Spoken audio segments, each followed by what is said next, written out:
Bonsoir et bienvenue dans Question Directe. Je reçois ce soir Mike Horn, le réalisateur guadeloupéen qui a réalisé Mai 67, Ne tirez pas sur les enfants de la République. Bonsoir. Bonsoir. Alors dans quelques jours, ça fera 51 ans que le massacre de Mai 67 a eu lieu et que des ouvriers guadeloupéens ont donc été abattus pour seulement 2% d'augmentation de salaire par les forces de l'ordre. Alors que vous inspire aujourd'hui ce triste anniversaire ? Bah oui, déjà beaucoup de tristesse, mais les choses évoluent. On essaie le film est fait pour ça, pour les transmettre, pour qu'on en parle et pour que ce soit au devant de la scène, pour que ce soit partagé par le maximum de personnes. Et alors justement, est-ce que votre documentaire a été déjà diffusé là dans le cadre du festival du film de Guadeloupe, donc Oui. le FEMI, mais aussi sur France O il y a quelques semaines déjà? Est-ce que vous avez le sentiment que votre documentaire a eu un retentissement Suffisant, je sais pas, mais en tout cas... On en a parlé pendant, mais est-ce que le sujet, vous avez le sentiment que on s'en est emparé? Oui, les gens s'en emparent et puis je reçois quelques invitations de ci, de là pour que ce soit diffusé, pour qu'on en parle derrière. Et ce qui est intéressant, c'est que dernièrement, j'ai pu en parler avec des gens qui avaient vécu cet événement.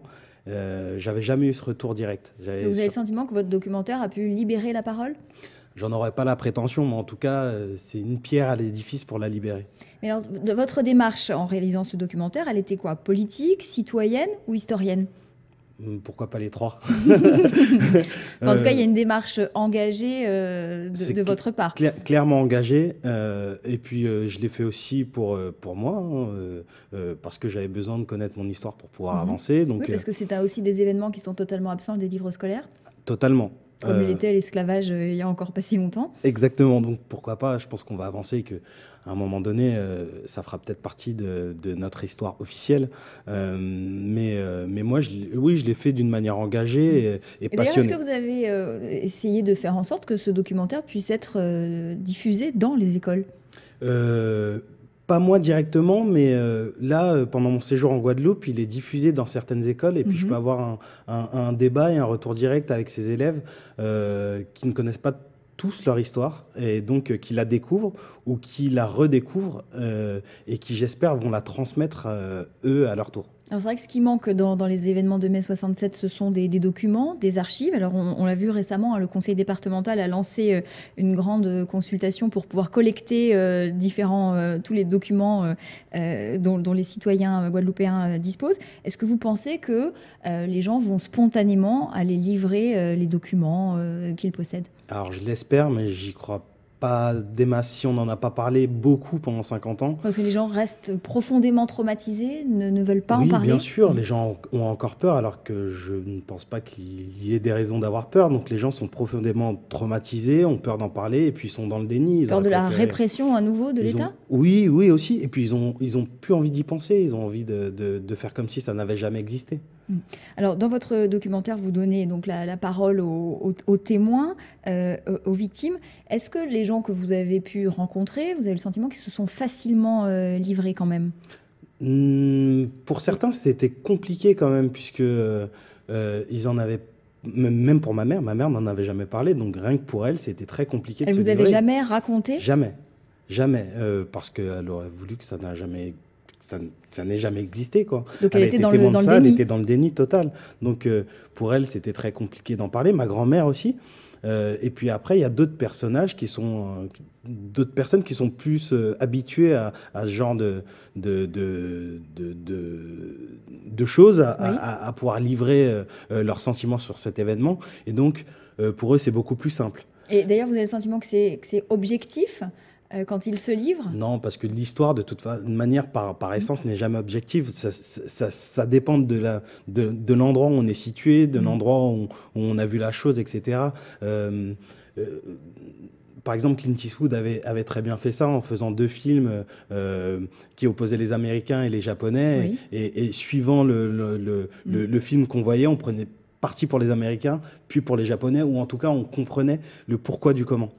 Alors justement, une commission d'information a voulu tenter de faire la lumière sur les événements de 67, et elle a reconnu d'ailleurs que c'était un massacre. Pour autant, le rapport de Benjamin Stora désigne pas encore clairement les coupables. Est-ce que, selon vous, on connaîtra un jour la vérité? La vérité, on ne la connaîtra pas totalement, mais en tout cas, les coupables, on les connaît. Après, on a je pense que certaines personnes ont besoin qu'on mette de sources officielles, on ne les de sources désigne pas officielles. clairement. Voilà. Je pense que certaines personnes en auraient besoin, mais je pense que aujourd'hui c'est encore trop tôt. C'est impossible pour l'État Malheureusement. que tout désigne Malheureusement. D'assumer. Alors justement, il y a une des questions les plus controversées, c'est le bilan humain. Alors c'est vrai que selon l'État, il n'y aurait eu que 7 ou 8 morts. 9 morts officiellement. 9 morts officiellement maintenant, voilà, les choses évoluent. Et quelle est votre intime conviction après avoir écouté tous les gens? Je pense qu'il y en a eu plus. J'ai aucune preuve, donc je ne saurais pas combien. Mais par contre, ce dont on ne parle pas, c'est du nombre de blessés qui est énorme. Qui montre que cet événement a été un véritable massacre. Donc, le nombre de morts, on ne le connaîtra jamais. Mais en tout cas, le nombre de blessés est énorme et donc ça suffit à ce qu'on mette en avant cet événement. Alors, est-ce que vous pensez, comme l'avocat Patrice Tacita, qui est d'ailleurs auteur du roman Le serment des femmes aux fantômes de mai 67, que les événements de mai 67 c'était finalement la chronique d'une mort annoncée? Oui, c'était... Fallait passer par là. Je pense que c'était un moment charnière de l'histoire guadeloupéenne et de l'histoire de France, puisque la géopolitique nous le montre. Cuba devenait indépendant, l'Algérie était... Donc, effectivement... Donc, il fallait réprimer le gong à ce moment-là? Fallait l'empêcher mais... de nuire. mais effectivement, la France a eu peur et donc a tapé très fort sur le gong et sur la Guadeloupe. Alors après un documentaire sur mai 67, un film sur mai 67 j'aimerais beaucoup. C'est quelque chose qui est dans un coin de ma tête, mais ça demande... beaucoup d'argent. Et vous pensez que là, il n'y a pas de producteur ou l'industrie du film ne finance pas ce type de sujet? C'est très compliqué de faire un film historique. Donc, si, j'espère qu'il y aura des producteurs et des chaînes ou des distributions qui seront intéressés par ce projet, mais l'ennui, c'est que souvent encore les films antillais ou caribéens restent un peu en marge. Ils continuent d'être diffusés que sur France O et rarement sur les chaînes nationales. Est-ce que vous sentez quand même que les choses évoluent? Oui, de fait, puisque je pense que c'est pareil, les jeunes générations sont un peu plus métissées et internationaux, donc les choses changeront petit à petit, mais on en est encore au balbutiement. On a quand même vu le rêve français qui parlait du Bimidum diffusé sur France 2. C'est déjà un début.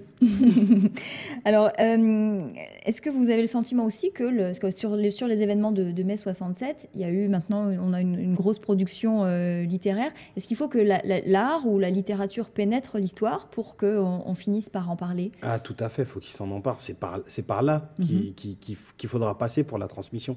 Je pense que c'est les artistes, les réalisateurs, les écrivains, les musiciens qui pourront transmettre cette histoire aux jeunes générations, qui pourront, eux, s'en emparer et le distribuer par la parole par la suite. Donc c'est en cela que vous considérez aujourd'hui donc un peu comme un historien? Non, pas comme un historien, mais comme un passeur de mémoire. Merci beaucoup, Mike Horn, d'avoir participé à Questions Directes. Restez sur ATV Guadeloupe. Tout de suite, l'information continue. Bonne soirée.